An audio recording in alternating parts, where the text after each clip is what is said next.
951 Ksatria Templar. Gereja Junzeng seorang diri memimpin operasi penyegelan iblis ini. Namun tanpa diduga, pasukannya runtuh begitu memasuki area tersegel. Kejadian ini membuat Olip merasa sangat kesal, terutama setelah melihat kekuatan Phantom Territory.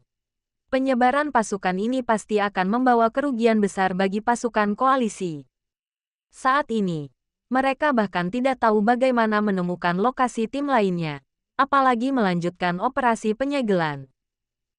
Yang lebih buruk adalah mereka harus tahu siapa yang diam-diam menyerang Zhang Yi saat itu. Bila masalah tersebut tidak dapat dipecahkan maka tidak akan ada rasa saling percaya antar tim. Mereka akan tercerai-berai, bahkan bisa jadi semuanya mati di area tersebut. Kematian tidaklah menakutkan. Olip adalah penganut gereja ortodoks yang taat. Tidak seorang pun dapat meragukan kesetiaannya kepada agama dan Tuhan. Namun, jika operasi penyegelan iblis ini gagal, maka dunia manusia akan segera menghadapi ancaman Mammon yang kuat yang akan menghancurkan segelnya.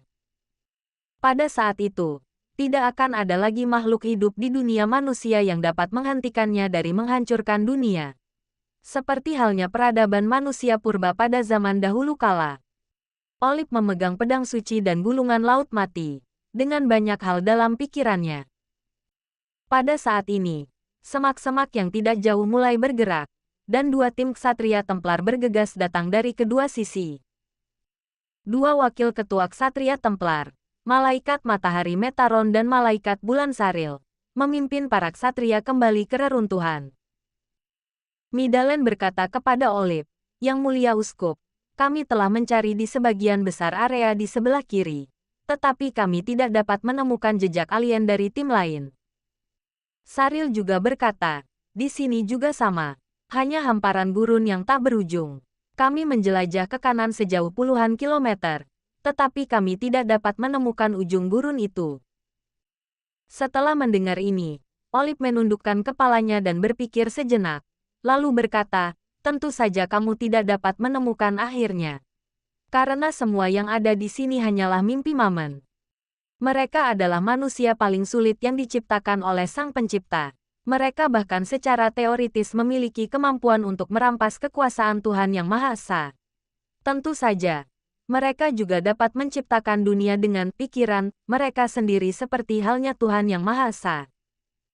Mendengar ini, baik Midalen maupun Saril menunjukkan ekspresi serius di wajah mereka. "Jika memang begitu, bukankah kita akan terjebak di sini selamanya?" Midalen bertanya dengan khawatir.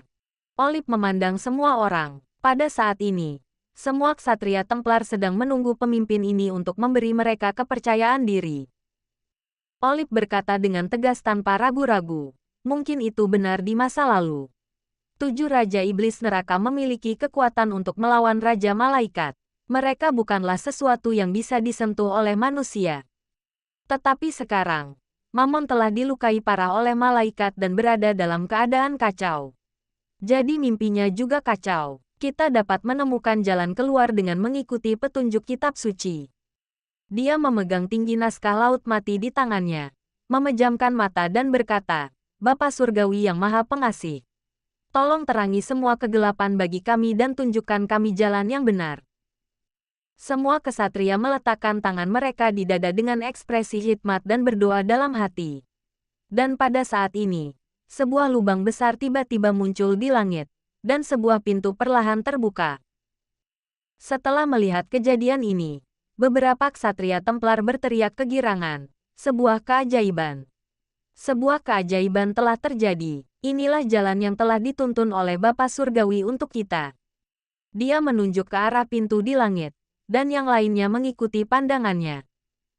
Sebuah retakan muncul di langit, dan retakan itu semakin membesar. Ada kegelapan di belakangnya, dan mustahil untuk melihat apa yang ada di baliknya.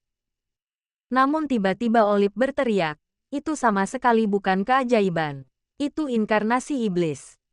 Begitu dia selesai berbicara, badai kematian yang dahsyat melanda dan menghabisi beberapa Ksatria Templar di tempat. Sosok yang sangat besar muncul dari pintu yang gelap itu, bagaikan seorang raksasa. mengenakan baju besi berwarna hitam dan merah serta helm berwajah hantu di kepalanya. Namun di balik helm tersebut terdapat kepala seekor gagak yang ganas. Tubuh Crow of Sin juga turun ke sini. Semua ksatria Templar menghadapi musuh yang tangguh, tetapi mereka tidak takut.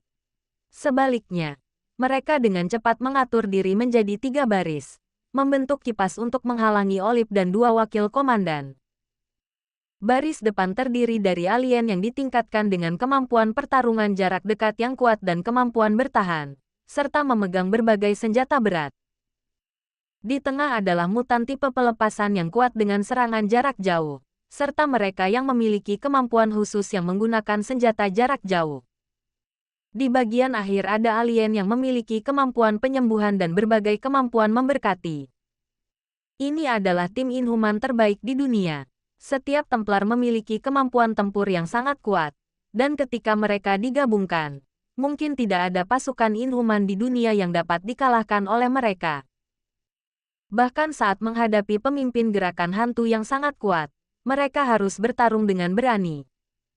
Inilah kekuatan iman. Mereka sangat yakin bahwa dengan memperjuangkan cahaya, mereka akan dapat masuk ke kerajaan Tuhan setelah kematian. Jadi mereka tidak takut. Seorang ksatria wanita dengan rambut keriting perak panjang dan wajah malaikat memegang salib perak dan menyanyikan himne di belakang tim. Ya Tuhan, kami sangat menghormatimu. Dalam perjalanan yang tak diketahui ini, aku mohon padamu untuk memberkatiku. Jagalah rekan-rekan setimku dan gunakan cintamu yang tak terbatas untuk menjadi perisai dan penghalang bagi mereka. Biarkan cahayamu mengusir kabut di jalan di depan. Berikan mereka keberanian dan kekuatan, serta lindungi mereka dari bahaya. Amin. Saat dia mengucapkan doanya, cahaya suci terpancar dari salib di tangannya, menyelimuti semua kesatria. Ada beberapa alien pembantu yang berharga seperti dia di tim yang dapat meningkatkan kemampuan kelompok. Olip melangkah maju perlahan-lahan. Dia melihat Crows of Doom terbang tinggi di langit, dan juga melihat sejumlah besar prajurit Crow mengikutinya. Mesin perang berdarah dingin dan kejam ini sulit dibunuh dan tidak takut mati. Mereka hanya tahu cara membunuh dan merupakan musuh yang paling sulit. Namun Olip tidak takut pada mereka. Jika Anda mendambakan cahaya, bagaimana Anda bisa takut pada kegelapan? Dia hanya berkata kepada semua orang, gagak jahat tidak bisa dibunuh. Jadi, dia hanya bisa disegel. Ingatlah ini saat kalian bertindak. Pilih untuk mengendalikannya. Lalu aku akan melakukan upacara doa untuk menyegelnya. Bagaimana dia tahu kalau Crow of Doom disebut Crow of Doom? Tentu saja. Itu demi kenyamanan pembaca untuk memahaminya. Jangan perhatikan detail ini. Akan terlalu merepotkan untuk mengatakan, pemimpin hantu yang mirip dengan Jenderal Gagak. Dia memegang naskah Laut Mati di tangannya. Sebuah replika, bukan yang asli.